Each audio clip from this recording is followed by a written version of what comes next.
ನಮಸ್ಕಾರ, ನಾನು doctor Vandana Virendra, fertility specialist GYVF Hassan. ಇವತ್ತು ನಮ್ಮ ಫಾಲೋವರ್ಸ್ ಕೇಳಿರೋ ಕ್ವೆಶನ್ಸ್ಗೆ ಉತ್ತರಗಳನ್ನ ಕೊಡೋಣ ಅಂತ ಈ ವಿಡಿಯೋ ಮಾಡ್ತಾ ಇದ್ದೀವಿ. ಹಾಗಾದರೆ ಶುರು ಮಾಡೋಣ. ಅಂಜಲಿ, ಕೇಳಿ, ಕ್ವೆಶನ್ ಕೇಳಿ. ಮ್ಯಾಮ್, ನೀವು ವಿಡಿಯೋ ಮಾಡಿ ಹಾಕ್ತಿರಲ್ಲ, ನಿಮ್ಮ ಫಾಲೋವರ್ಸ್ ಎಲ್ಲ ನಿಮಗೆ ಕ್ವೆಶನ್ಸ್ ಕೇಳಿದ್ದಾರೆ. ಅದರಲ್ಲಿ ಫಸ್ಟ್ನೇ ಕ್ವೆಶನ್ ಬಂದು, ಪ್ರೆಗ್ನೆನ್ಸಿ ಟೈಮಲ್ಲಿ ಅವರು ನೇರಳೆ ಹಣ್ಣು ಮತ್ತೆ ಹಲಸಿನ ಹಣ್ಣು ತಿನ್ಬೋದಾ ಅಂತ ಕೇಳಿದ್ದಾರೆ. ಪ್ರೆಗ್ನೆನ್ಸಿ ಟೈಮ್ನಲ್ಲಿ ನೇರಳೆ ಹಣ್ಣು ಹಾಗೂ ಹಲಸಿನ ಹಣ್ಣು ತಿನ್ಬೋದಾ ಅಂತ? ಖಂಡಿತವಾಗ್ಲೂ ತಿನ್ಬೋದು, ಆದರೆ ಮಿತವಾಗಿ ತಿನ್ನಿ. ತಿಂದ ತಕ್ಷಣ ಅದರಿಂದ ಪ್ರಾಬ್ಲಮ್ ಆಗುತ್ತೆ ಅಂತ ಏನೂ ಇಲ್ಲ. ಇನ್ಫ್ಯಾಕ್ಟ್ ನೇರಳೆ ಹಣ್ಣು ನಿಮ್ಮ ಗ್ಲೂಕೋಸ್ ಮೇಂಟೈನ್ ಮಾಡಲಿಕ್ಕೆ ತುಂಬಾ ಹೆಲ್ಪ್ ಮಾಡುತ್ತೆ. ಹಾಗೂ ಹಲಸಿನ ಹಣ್ಣಲ್ಲಿ ಫೈಬರ್ ಕಂಟೆಂಟ್ ಕೂಡ ಜಾಸ್ತಿ ಇರುತ್ತೆ. ಪ್ರೆಗ್ನೆನ್ಸಿಗೆ ಹಾರ್ಮ್ ಮಾಡುವಂತಹ ಫ್ರೂಟ್ಸು ಇದಲ್ಲ. ಸೊ ಏನೇ ತಿಂದರೂ ಮಿತವಾಗಿ ತಿಂದರೆ ಒಳ್ಳೆಯದು. ನೆಕ್ಸ್ಟು ಮ್ಯಾಮ್, ಆಫ್ಟರ್ ಪ್ರೆಗ್ನೆನ್ಸಿ ಅಂದ್ರೆ ಪ್ರೆಗ್ನೆನ್ಸಿ ಆದ್ಮೇಲೆ ಹೊಟ್ಟೆ ಮೇಲೆ ಸ್ಟ್ರೆಚ್ ಮಾರ್ಕ್ ಇರುತ್ತಲ್ಲ, ಆ ಸ್ಟ್ರೆಚ್ ಮಾರ್ಕ್ ಹೋಗಿ ಎಷ್ಟು ವರ್ಷ ಅದನ್ನ ಮಾಯಿಶ್ಚರೈಸರ್ನ ಹಚ್ಚಬೇಕು ಅಂತ ಕೇಳ್ತಾರೆ. ಓಕೆ, ಯೂಶಲಿ ಮಾಯಿಶ್ಚರೈಸರ್ ಹಚ್ಚೋದ್ರಿಂದ ನಿಮ್ಮ ಸ್ಕಿನ್ನು ತುಂಬಾ ಚೆನ್ನಾಗಿರುತ್ತೆ. ಈ ಥರ ಡ್ಯೂರೇಷನ್ ಅಂತ ಏನೂ ಇಲ್ಲ. ಆದಷ್ಟು ಸ್ನಾನ ಮಾಡಿದ ತಕ್ಷಣ ಸ್ಟ್ರೆಚ್ ಮಾರ್ಕ್ ಮೇಲೆ ಮಾಯಿಶ್ಚರೈಸರು ಹಚ್ಕೋತಾ ಬನ್ನಿ. ನಿಮಗೆ ಎಲ್ಲಿವರೆಗೂ ಕಂಟಿನ್ಯೂ ಮಾಡೋಕ್ಕಾಗುತ್ತೋ ಅಲ್ಲಿವರೆಗೂ ನೀವು ಕಂಟಿನ್ಯೂ ಮಾಡ್ಬೋದು. ಈ ಥರ ಟೈಮ್ ಡ್ಯೂರೇಷನ್ ಅನ್ನೋ ಮಿತಿ ಆ ಥರ ಏನೂ ಇರಲ್ಲ. Next madam, 3 months pregnancy running ಇರುತ್ತೆ, ಬಟ್ ಪದೇ ಪದೇ ಯೂರಿನ್ ಪಾಸ್ ಆಗ್ತಾನೆ ಇರುತ್ತಲ್ಲ.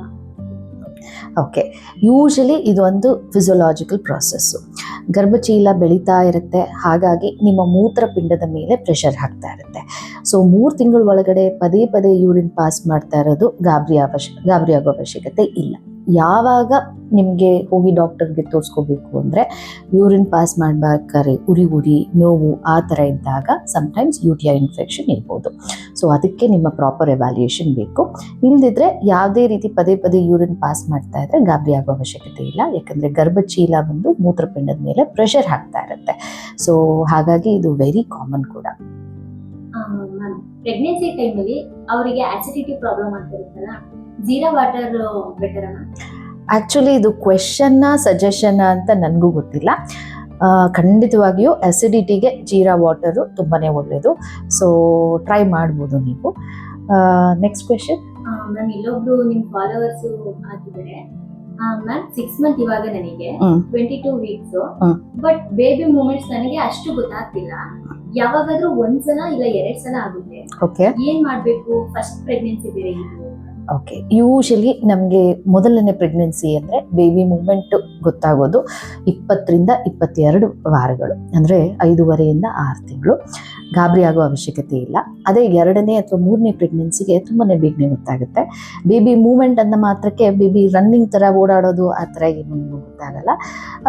ಸಟಲ್ಲಾಗಿ ಈ ಬಬಲ್ ಮೂಮೆಂಟ್ ಯಾವ ರೀತಿ ಆಗುತ್ತಲ್ವ, ಅದೇ ರೀತಿ ಯೂಶಲಿ ನಿಮಗೆ ಗೊತ್ತಾಗೋದು.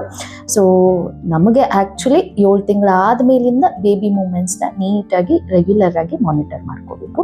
ಅಲ್ಲಿವರೆಗೂ ಸ್ವಲ್ಪ ಇರ್ರೆಗ್ಯುಲರ್ ಪ್ಯಾಟರ್ನು ಇದ್ದಿದ್ದೇನೆ, ಗಾಬರಿ ಆಗೋ ಅವಶ್ಯಕತೆ ಇಲ್ಲ. ಸೊ ಇನ್ನೂ ಯಾರಿಗಾದರೂ ಯಾವ್ದಾನ ಕ್ವೆಶನ್ ಇದ್ದರೆ ದಯವಿಟ್ಟು ಮೆಸೇಜ್ ಮಾಡಿ. ನಿಮ್ಮ ಕ್ವೆಶನ್ಗಳಿಗೆ ಉತ್ತರ ಹೇಳೋಕ್ಕೆ ಪ್ರಯತ್ನಿಸ್ತೀನಿ. ಧನ್ಯವಾದ.